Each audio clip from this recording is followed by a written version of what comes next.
Hey, what's good, y'all? It's Lucky Luch here. Welcome back to my room and my YouTube channel. Today we're going to do another media talk. If you're not familiar with my media talks, this is a section on this channel where I go over media that I've consumed over the past week or so. This can be music, an album, a song. This can be a movie, a TV show, an art exhibit, a musical. Anything that has to do with those subjects, I'm going to take a few, talk about them, and let you know what I think. So without further ado, let's get into it. All right, so we're going to start this off with a movie named Eden. This takes place in the 1930s, following the events of World War I and leading up to World War II, where a bunch of families pretty much sell all their belongings and relocate to the Galapagos Islands to start a new society, to restart their lives. And once these families get settled, there's a lot of lying, cheating, violence, and deception that happens amongst the neighbors. This movie is directed by Ron Howard, stars Jude Law, Ana de Armas, Vanessa Kirby, Daniel Bruhl, and Sydney Sweeney. So, right out of the gate, I thought this movie was aggressively okay. I would like to think of my rating scale as bad, okay, good, very good, great, and absolutely fantastic. All right, that's going to be my rating system from now on. So, like I said, this is at the beginning of that scale. I thought this movie was very much okay, but there are a lot of bright spots, so I'm going to start with that first. One, I think the cast was awesome. It's very star-studded. Like, all these people, if not at their peak, have just been around forever. Jude Law does a really good job here, and he's been in the game since like I was a kid. I can remember Jude Law being on the big screen, so he's awesome in this. Ana de Armas plays like this narcissistic socialite and does such a good job at brewing the tea, right? Like, I think she's honestly like brilliant in this movie. She's definitely someone to watch out for in this one. Vanessa Kirby's character is fine. I feel like she doesn't really get to shine until the end of the movie. Unfortunately, by then I was kind of like clocked out.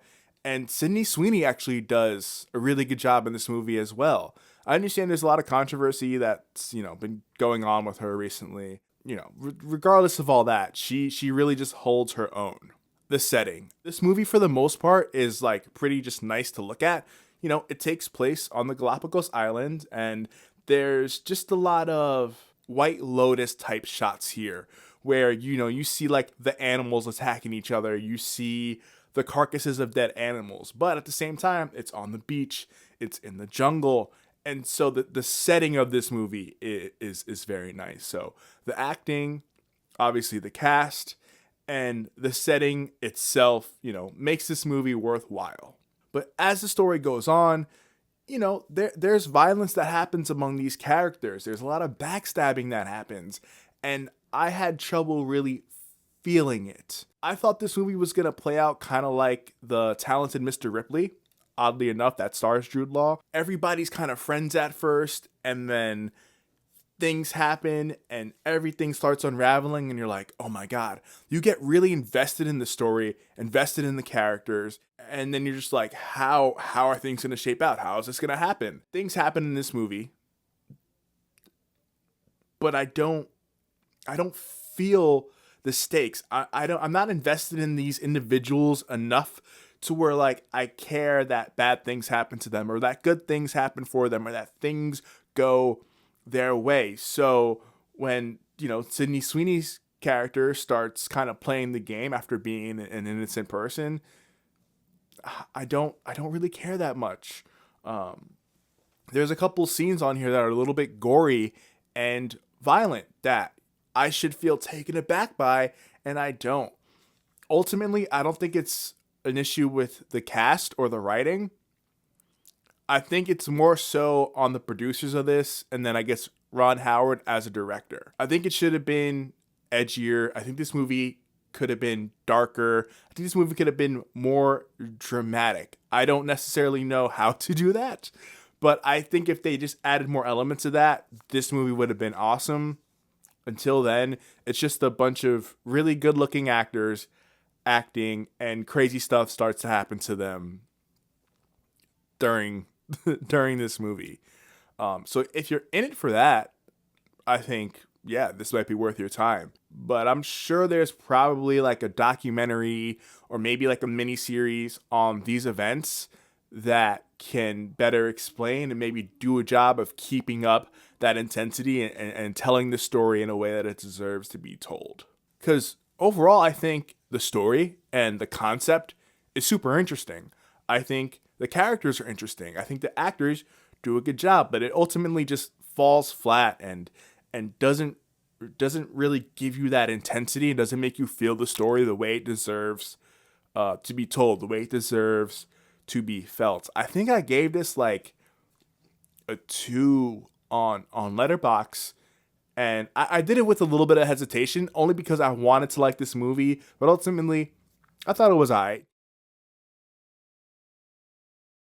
So next up, and kind of unexpected, is Death Becomes Her. This is based on the 1992 movie directed by Robert Zemeckis that starred Meryl Streep, Goldie Hawn, and Bruce Willis. This is a dark comedy about two friends, two friends, and a magic potion that keeps you young forever. I am not a fan of musicals, was never really into them. This was absolutely fantastic. And it's not even just like one or two things about it were great. Everything about this was fantastic. So Michelle Williams plays like the magic lady. Her name is blanking on me, and I'm in the zone right now, so I'm not gonna look it up. Plays like the villain, the person that gives them this potion, and one, she got a crazy applause, and at this point in time, I didn't know who was in this play. I just went because I heard amazing things about it. She comes out, and she's in like this pink dress that's like all like diamond studded out and bedazzled and whatever, and she's singing, and the song is really great. And she's kind of explaining like, what would you do for fame? Da da da da da da. Just going crazy, like going, yo, she was so good, and she got a crazy applause. I'm like, why is this person getting such a bigger applause than everybody else? Halftime. Intermission comes, and then I Googled the cast real quick, and I was like, oh my god, this is Michelle Williams from Destiny's Child. Like, no wonder why she got a huge applause. Before I even talk, y'all should just go see this. Just stop the video right now, go see this, or if there's a recording somewhere, like go pay to watch it. Overall, it's just really funny. Like, it's quick-witted humor. It's very smart. The costumes are great. The set design is fantastic too. They drop like columns to create like a basement, like a big, like giant house. And it feels like you're there. Whenever they're in the mansion in LA and they drop in the props for that, you feel like you're in a mansion in LA. Like, it was just so big and giant, even though the stage is like that big. And the choreography for the dancers was great. Everybody could sing. Everybody could sing. All the rumors that I heard about this play being what it was true. It's a little bit outrageous and campy, but there's also a lot of good lessons to be taken away about friendship, about like ageism, and just things like that. It was so good. I gotta catch up with my notes. So I just went on a whole rant there. So Christopher Cyber plays Ernest Melville, who's like this plastic surgeon. And this is my favorite part. He has his own song. The girls have taken the potion at this point, and the two ladies, their bodies are deteriorating because they haven't been taking care of themselves, and they've been going at each other. He, being the plastic surgeon, can be like, yo, don't worry, I can fix you. Literally, not figuratively. He tried that already. Didn't really work out. So he goes downstairs, and he's like trying to like hype himself up to like do these crazy surgeries, even though it goes against everything inside him morally. Like, the feeling is bad, the vibes are off, and he's like, I'm gonna do this because I'm the best surgeon. Drinks some alcohol and starts like getting ideas and like getting all the tools together. And then while he's like in the basement or in the garage getting these tools together, he's singing his song, trying to hype himself up. And then all his all his tools are puppets singing the song with him. And then a sign lights up above his head. And at the beginning of the song, I believe it spells his name correctly. And then as the song goes on, as he's been drinking, like, he starts mumbling his words together. And I guess the song itself starts to sober up. Obviously, we realize he's very drunk at this point, trying to MacGyver his way to his surgery tools. The sign above him just spells his name all incorrect. It was really, really entertaining. I loved everything about Death Becomes Her. I should probably check out the movie, but if you can see this show in person, I 100% recommend. If you're coming from far, if you're coming from close, it'll be worth your time. This was great. I went with my parents. My parents liked it. The crowd was super diverse there. Everybody was laughing. Everybody was cheering. Yeah. Death Becomes Her is really, really what they say it is. It is great. If you know me, you know I love Kid Cudi. He just dropped his 11th studio album called Free. I'm a ride or die Kid Cudi fan. I will always give his albums a chance. I feel like as an artist, he's taking risks, whether it's like Speeding Bullet to Heaven, leaving good music, and producing indie Cud. I love Cudi through and through. He's the first artist I feel like I really connected with when I was like in high school and stuff. So much so, I have the lyrics to Ghost like tattooed on my chest. So I'm a ride or die Cudi fan. I'm going to give him a chance and listen to his album no matter what, even if that means it's not good. I wasn't a big fan of Insano. I believe before that was Man on the Moon 3, which was a pretty good album. In between all that, somewhere he dropped Intergalactic, which I think is one of his most underrated works.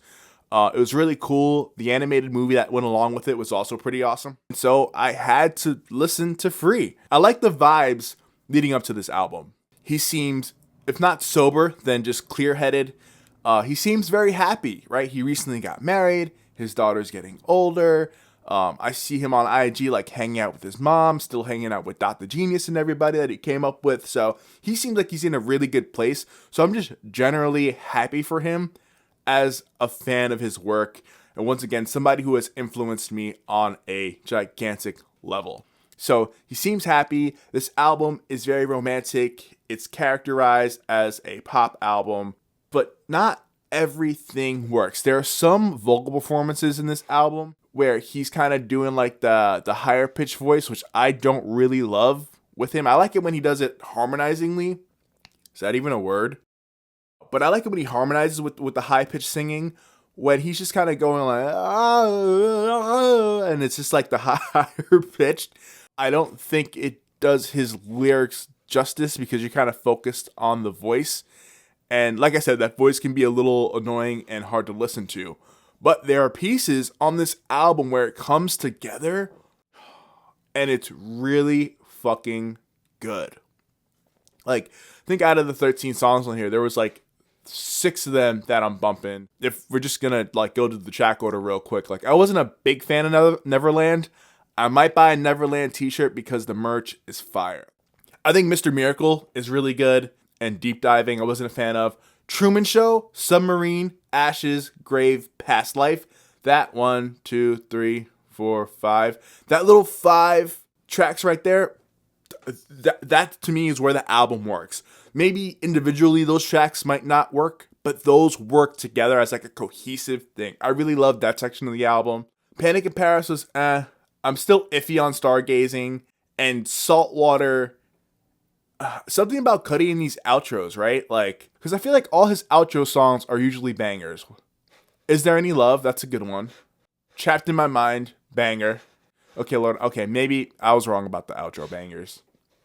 But something about the last few songs on his individual albums are usually always good or unique. They conclude very well. I thought this album was surprisingly okay. I thought it was okay, bordering on good. There seems to be a lot of people online that love this album, and I'm happy for them. Like, I wish I could enjoy it that much. Homeboy is happy. I'm happy that he's happy. You can hear it in the music.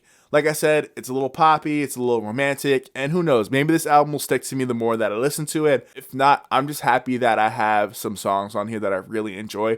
Truman Show, Submarine. Submarine is really my favorite so far. And Past Life is a really cool listen too.